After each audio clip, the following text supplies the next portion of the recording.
हमरा कहलखिन पिया खेत जाइ छी आउरो खरियान जाइ छी रे ललना रे पिया त गेलै ननदी सासुर की ननदिया के नेलखिन रे ललना रे पिया त गेलखिन ननदी सासुर ननदिया के नेलखिन रे हमरा कहलखिन पिया खेत जाइ छी आउरो खरियान जाइ छी रे ललना रे पिया त गेलै ननदी सासुर की ननदिया के नेलखिन रे आगू आगू आबथिन ननदिया की पाछू पाछू ननद सिरे ललना रे ताही पाछू आबै छै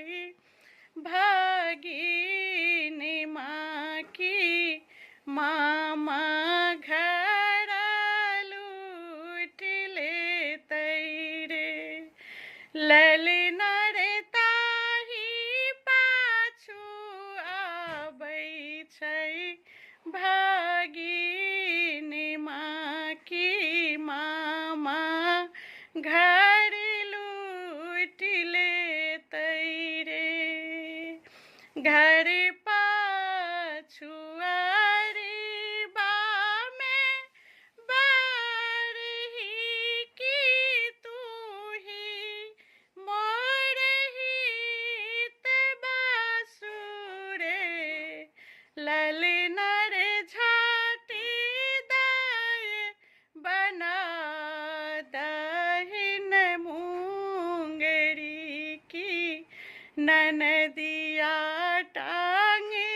तोड़ब रे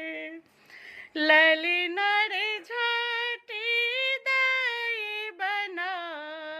दहिन मुंगरी ननदिया टांगी तोड़ब रे कानते खिजैते चलली ननदिया की पाछू चलिला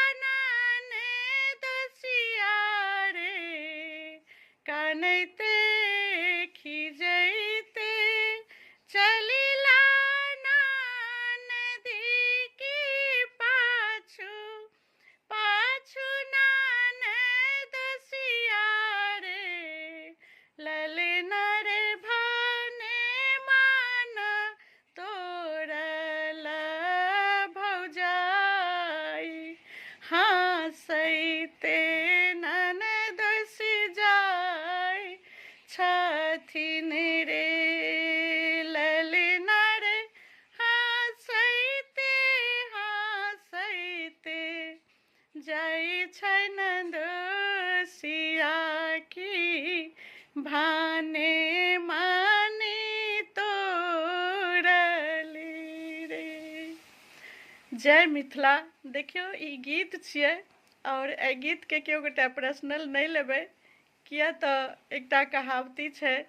नंदो हे तोरो नंदो भौजो हे तोरो भौजो। तऽ एहने सन बुझियो ई गीत एकटा गीते कऽ कऽ सब गोटा सुनबै।